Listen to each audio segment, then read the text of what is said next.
Hey everyone, welcome back to a Life of KG, another episode with me and Amy. Today we talk all about the lessons that we learned last year. And there is quite a few, and like always, we literally share everything. So everything I learned, you are going to learn, so then you can implement that into your business. So without further ado, here we are.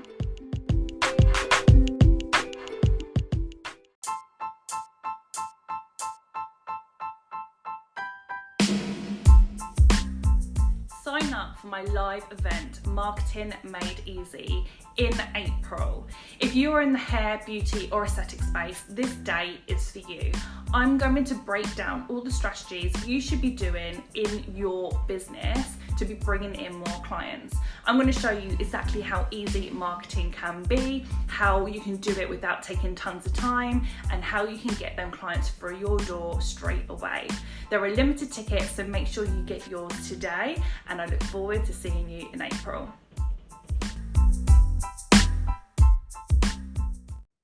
Hey everyone, so welcome back to another episode with me and Amy. Hello. Today we wanted to focus on lessons that we've learned in 2023, assuming as obviously we're on a fresh year. And we had loads of growth last year, which we mentioned on the podcast last time. So we thought we'd go over some things that we learned, so then hopefully you guys can learn of us and implement that in your business. So yeah, we learned quite a lot, didn't we? Yeah, it was big changes last year. Yeah, it was. It really was. Yeah, big changes for the good, all positive stuff in every business. Yeah. Let's actually go over what happened in every business. So Pro was just different. So when we talk about Pro, KG Professional, that's like the product range and our lash training. That changed a lot last year, as in we really focused on what products sell and what products don't, and trying to narrow it down and really find out who our audience is, because there's so many lash brands out there. The competition is nuts. So we really have to look at, what products work, what products don't. And I think our main focus is retail. Like, we love bringing out retail products. So then you guys can sell them in your businesses, make extra money, etc. And that's really worked for us. Obviously, our biggest product at the moment is our lash and brow serum, which gives you guys a huge markup. So that went down well, but was big changes. And changes aren't always like easy to do either, because when you're like small in a product range, for example, you think, oh, I'm failing a little bit because I'm having to get rid of some other product, or, once they sell out, they're gone. But it's just a growth strategy, really. And keeping up with the changes of the industry. Like, a lot's happened. I know COVID was a little while ago now, but everyone's still trying to build back from that. Sadly, a lot of businesses have really struggled and haven't been able to bounce back. We've seen a lot of that, and that has a knock-on effect to a product-based business. Yeah, it does. They're not ordering. So we've had to do more of like looking at new audience, haven't we? Figuring out where they are, where they hang out, and targeting our marketing in that area. Yeah, definitely, because especially when you've been around for so long, you have the same people ordering all of the time. But then like you said, with COVID, so many of our salons or girls that were mobile or renting space, they stopped trading. So there was less orders, which like you said, we have to generate more business. Salon's been interesting. Where do we start with the salon? I had half a team on maternity. I don't actually know any small business that would have survived.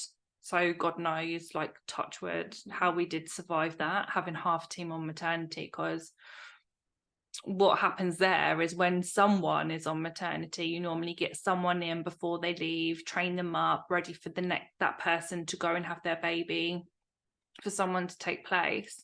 So if you imagine half of a team, we had to have a whole new team in when the existing team was still there, ready for them to swap. Oh my God, it was a lot. It was a lot. And it's not even just the impact on like you or us as like a whole team, but it's the impact it has on the client. So we've had to do a lot of work on that to make sure the transition was as smooth as it possibly could be. And I think we smashed that. Yeah, like the clients are loving it, aren't they, at the moment? And the girls in the salon have done incredibly well. Yeah, like for the team was a huge change. The girls that were staying that obviously weren't pregnant, the half that weren't, and then obviously, like you say, the clients, it was really unsettling time, especially because we would have like one go off. To be fair, there was me first, but obviously I went in the salon. Then there was 2 managers that went off, then another person that went off. So the clients were just like, oh, now go to this person, and then actually no, now that person's leaving, and then the next person was leaving. It was, oh god, it was a lot, but we survived and we learned a hell of a lot of lessons. Yeah, a lot of lessons. But I think also touching on like the personal reach out and stuff, like that's something we've learned a lot, that people really appreciate that.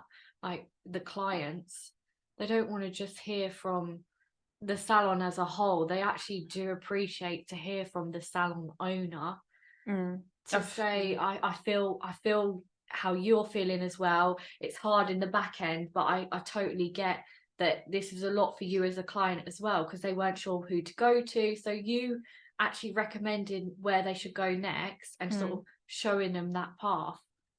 Yeah. And we've sort of done that throughout, haven't we? So the rest of the year we've done a lot more personal marketing. Yeah, because I think a lot of people see me as, well, you're not in the salon anymore, you don't manage the salon anymore. I just really go to the salon now for treatment. Or I am in distance when people, manager, for example, needs me, they'll pick up the phone and I'll make the final decision.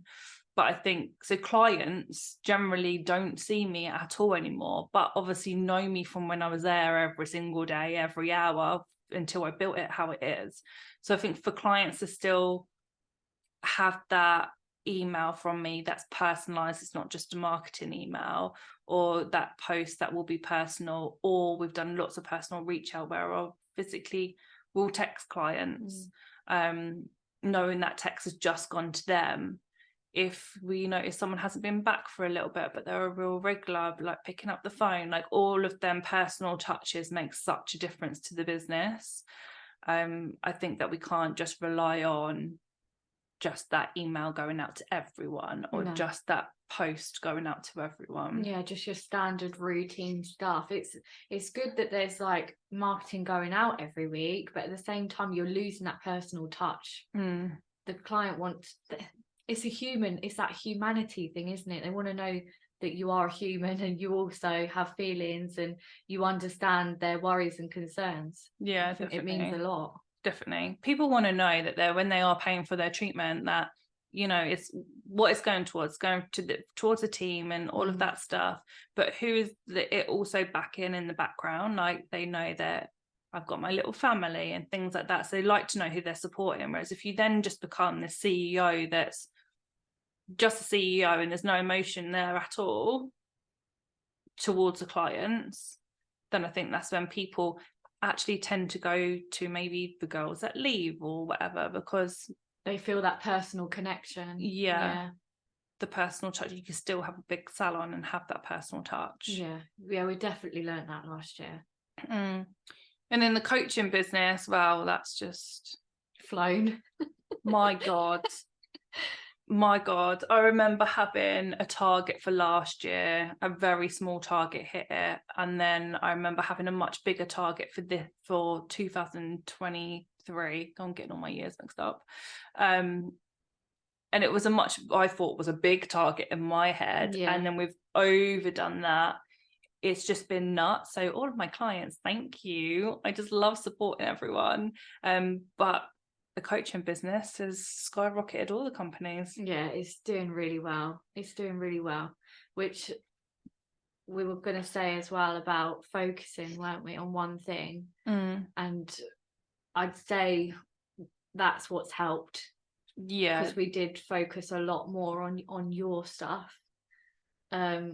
Obviously I still have my day-to-day stuff with the other businesses, and that's still very much happening, but because I'm more comfortable in my role, I would say, I'm more confident in what I'm doing, I've been able to like schedule things out so I can batch a load of work out for the other businesses and then be fully with you on KG business mentoring. Yeah, it's definitely been one of the number one things that we've got noted down of what lessons we learned from last year.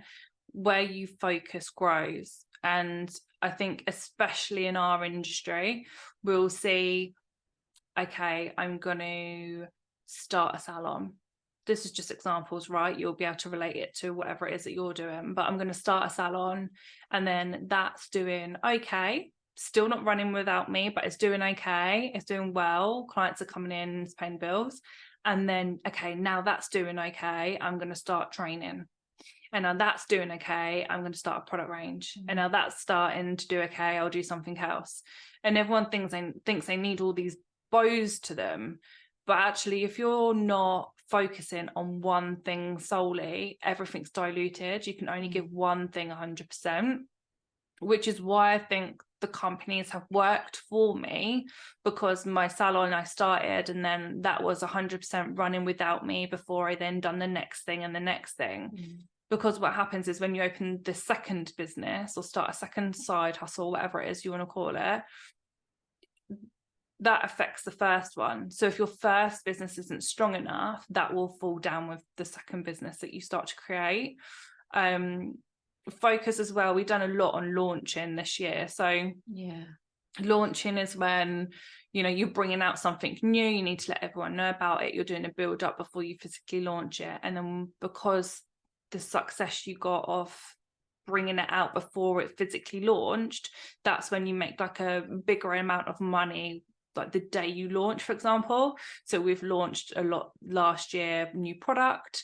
We launched courses like our 6-week program. We launched the mastermind. We've launched new product in the salon and services in the salon. So in every business we've launched something, but when we are in a launch, we have to fully focus on that one thing that we're launching. There's no other distractions, otherwise it doesn't work. Again, it gets diluted. So having that sole focus, I can't even believe how key it is that we're pros at launching now. We are pros. If you want to know how to launch successfully, like literally, we'll take that badge. Yeah.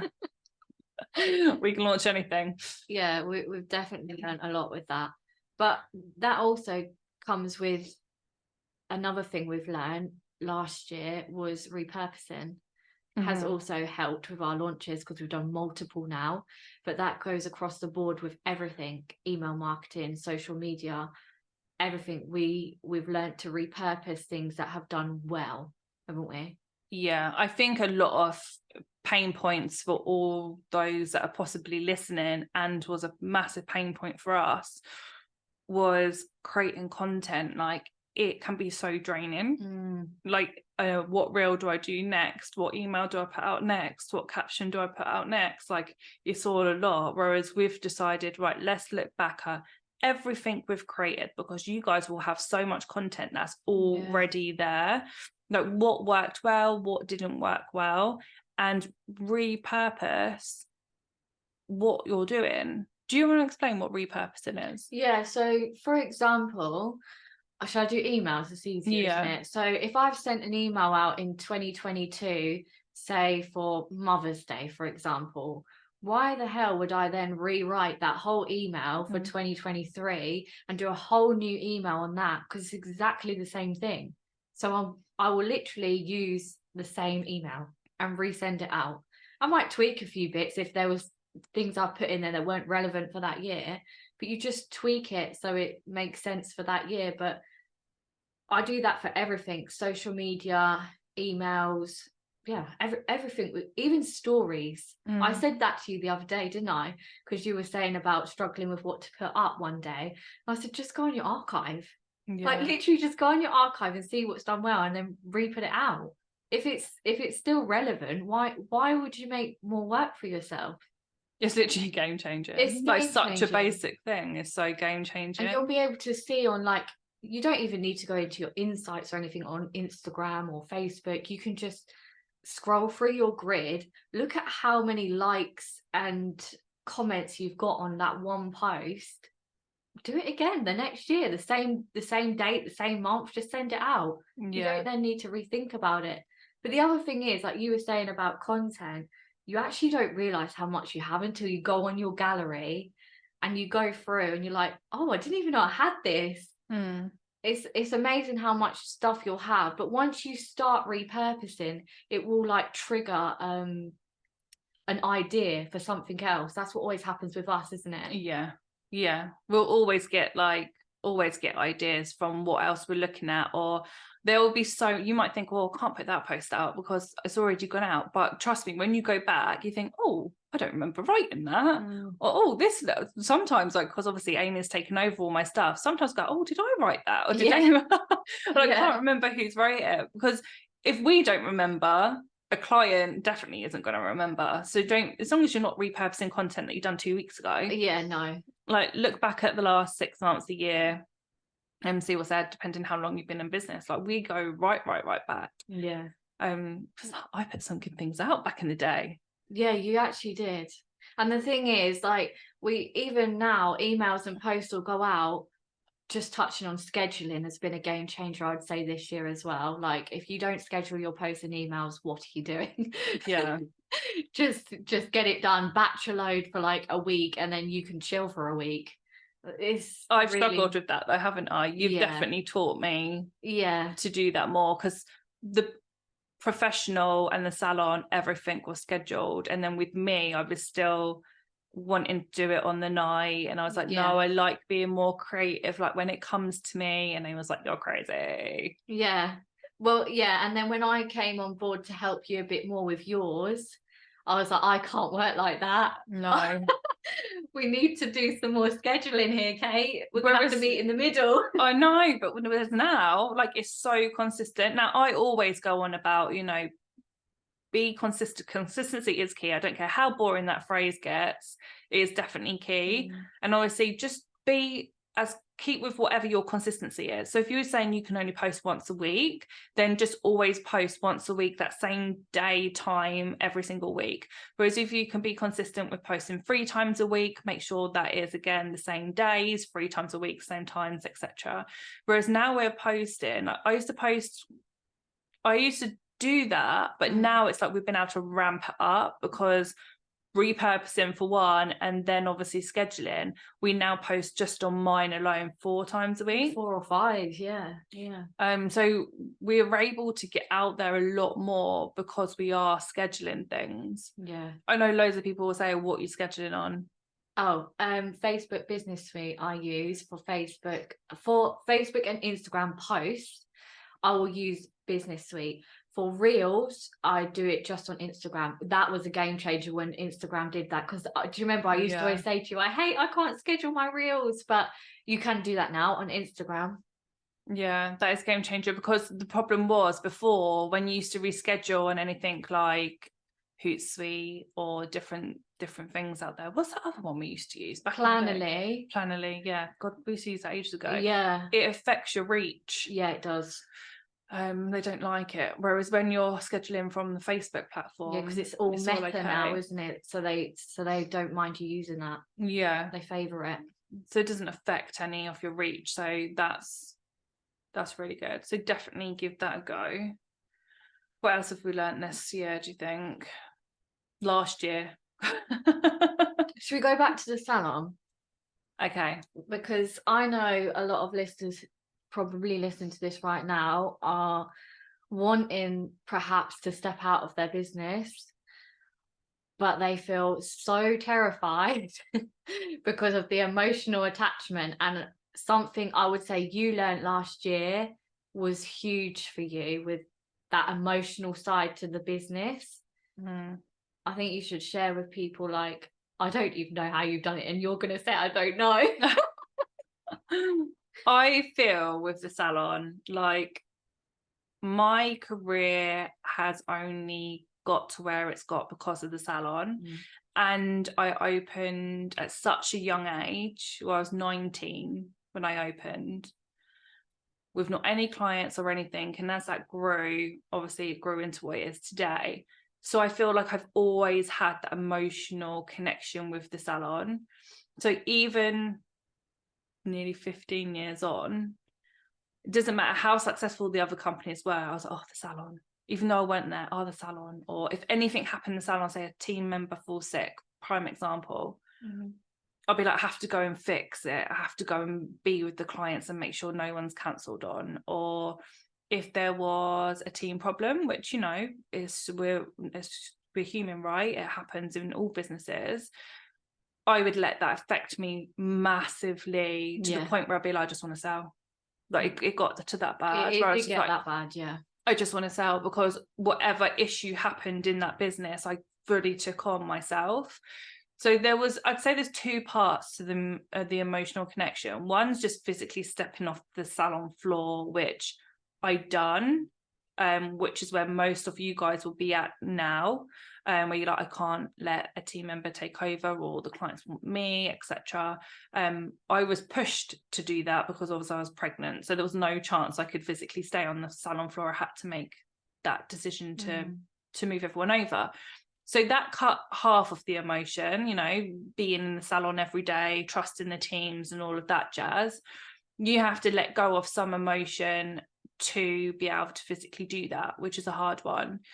And then there comes the second emotion, where you're more like on the next level of business, where you're like, okay, this still has my name above the door. If anything goes wrong, it still really then comes back to me. How do I let go of that emotional connection? And I've done it. And this is the first time I would say, and you know what, being brutally honest, it only happened the last few months of the year. Yeah. I'd say from October. Yeah. I just woke up one day and I was like, oh my God, it's gone. I remember having a conversation with someone, and I was like, look, I'm really struggling, because whenever there's an issue, which, like I said, happens in every business. That's the roller coaster. Bloody roller coaster. If any of the issues happen in other companies, I seem to just deal with it and just fight through it. But if it's a salon, I feel like I'm on the floor. And I think it's because as a person, you hold a lot of responsibility. That as a person, you're like that. You care a lot about other people. And whereas the other companies is much smaller team, whereas the salon's a bigger team, it's that personal responsibility that you were holding so hard that was pulling you a lot, I think. Yeah, it was definitely. I thought everything would fall back on me. Yeah. And I remember having this conversation with someone. And you're the decision maker all the time. That's the other thing. That's my head in. I know. I can't even decide anymore what to cook for dinner, because I'm just so done with making a million decisions a day. Like, you always have the end say of everything. So I'm just like, I just don't want the end say. Yeah.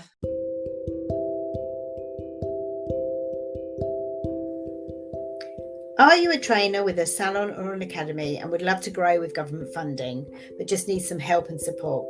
Or maybe you're somebody that would like to start your own academy, or even just train. Get in touch today with TMB to help you on this journey. See our link in the show notes.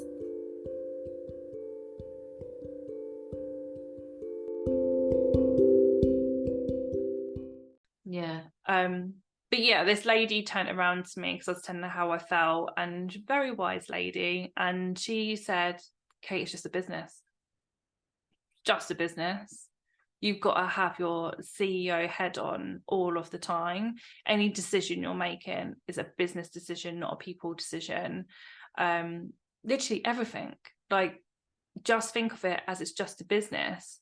And I was like, so I think of it that for the rest of them, why don't I think of this for the salon? I generally sometimes feel like I'm still that 19-year-old in the salon. Yeah. And obviously so grateful for everything that it's given me. But then at the same time, I've worked for that. So since that conversation, I was literally like, you're right.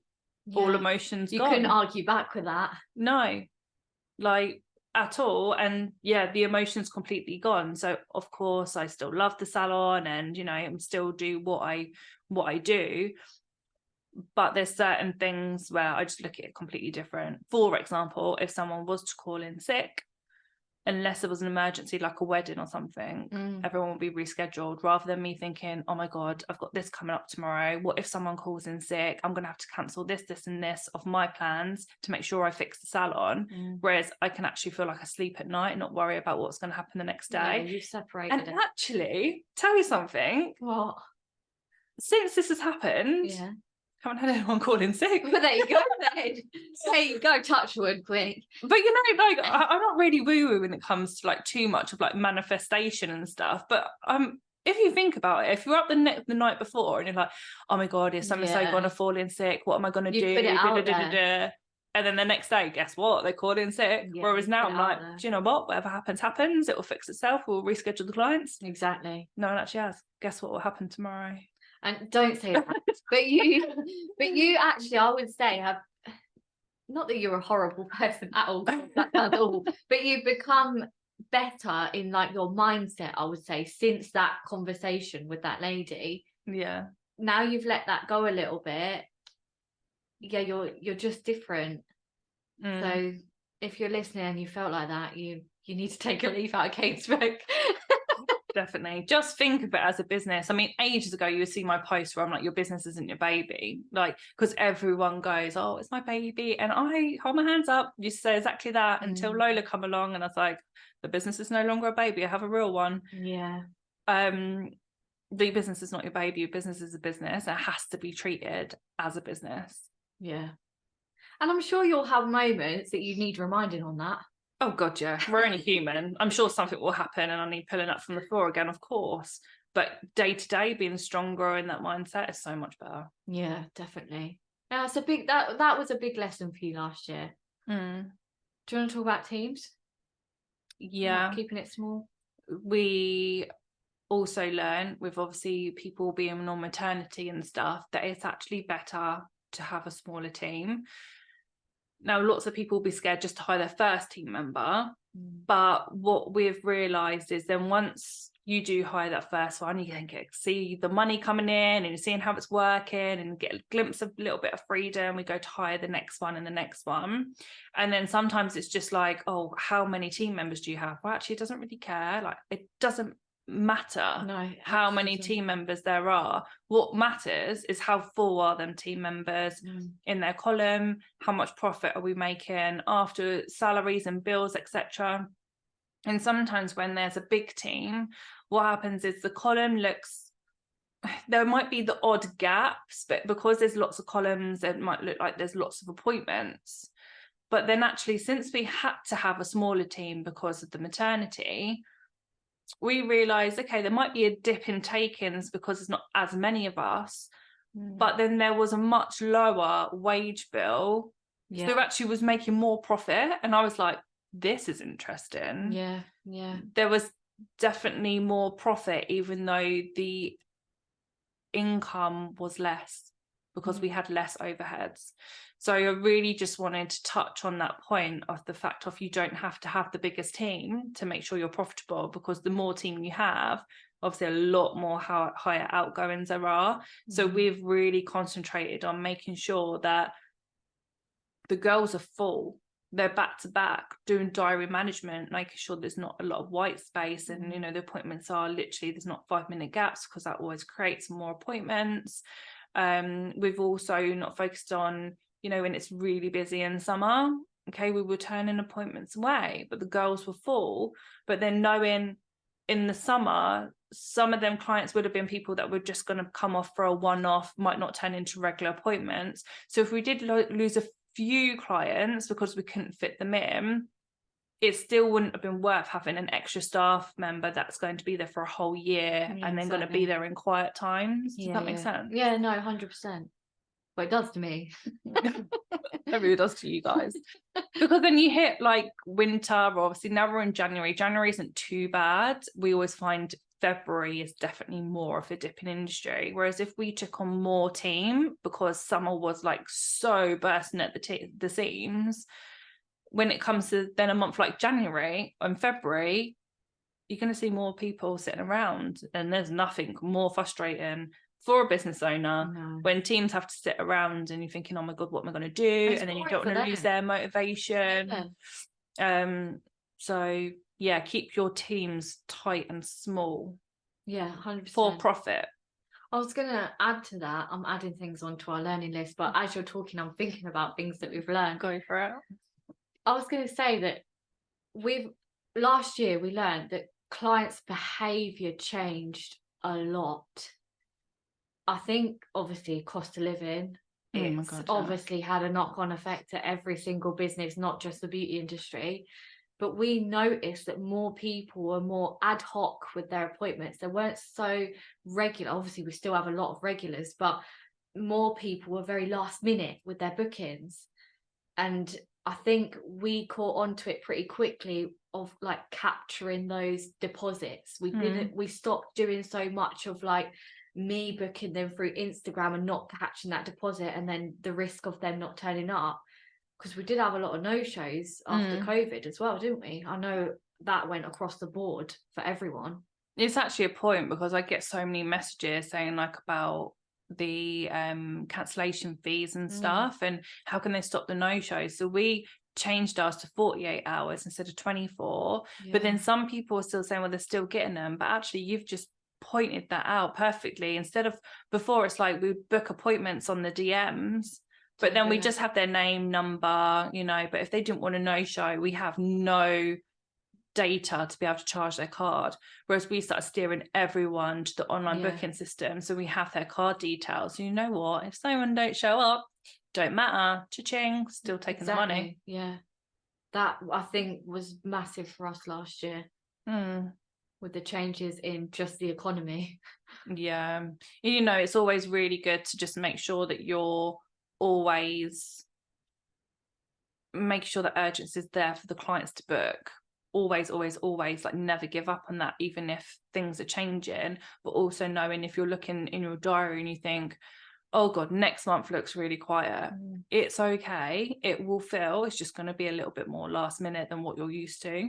Yeah, we've definitely noticed that. Yeah.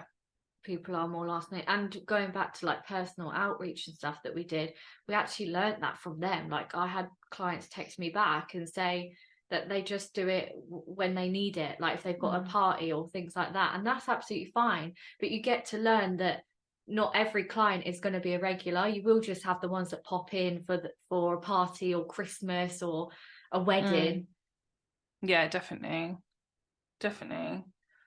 What else did we learn? Oh, I know, community. That's one for you, because you obviously have been involved in something that's helped you. You've learned. Yeah. That's massive, actually. So I joined a mastermind last year, January. Yeah. And I signed up to that in the December. And I remember being really nervous about it, because it's like a huge step for me. This is obviously before I launched my own mastermind. But over the 12 months of being in this mastermind, the community I formed has literally been insane. Yeah. Like the support that's come from all the other women that were in there, the shoulders to be able to lean on if anything was happening in business, the questions I could ask if I wasn't sure on something. Even personally, if anything happened personally, I'd be like, sorry, I'm quiet at the moment, guys, this is happening. And at least they would know and they would be there for me.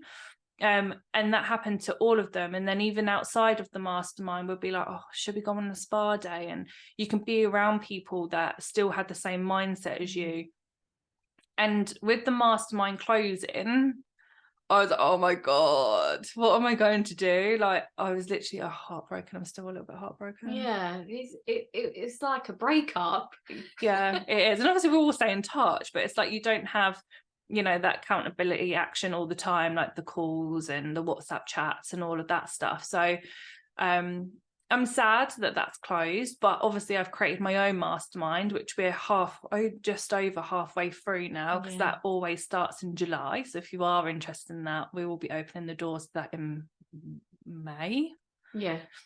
And that's just, again, like been incredible. Some of you would have already heard some of the stories on the podcast of that, but it's the community. It's making sure you have the right people joining the mastermind in the first place to be able to have that community and the right people in there that people can join on. And even our membership, right? So our membership, CCC, the community is just insane. Yeah, it's so nice when you see like other people helping another business owner of like a question, and most of the things that come up are quite personal, and 9 times out of 10 not even their family know, or their husband, but they will put it in this group and you'll talk about it very openly, and then everyone will come together and help that person. Yeah, that's really powerful. Even just one story that happened last year, one of our clients, bless her heart, she got terminal cancer.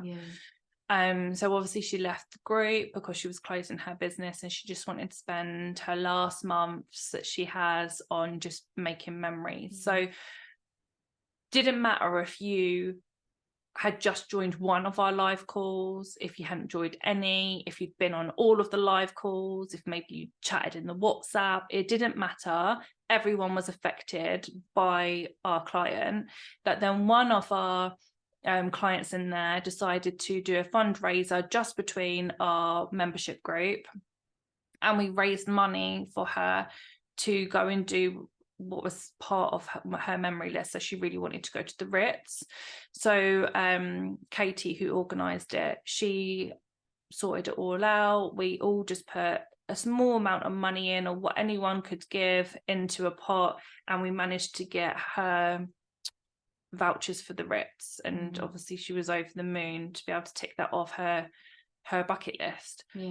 So things like that. Then we have, bear in mind they've never met this lady, like no one's met her, or well, they might, no, they haven't, no one's met apart from like on Zoom and things like that. And some people had only just come in, like I think it was like a few days before that news come out, but everyone was there and was like, this is like so sad, and we want to do something. Everyone just came together. It was so nice. Yeah, it was really beautiful.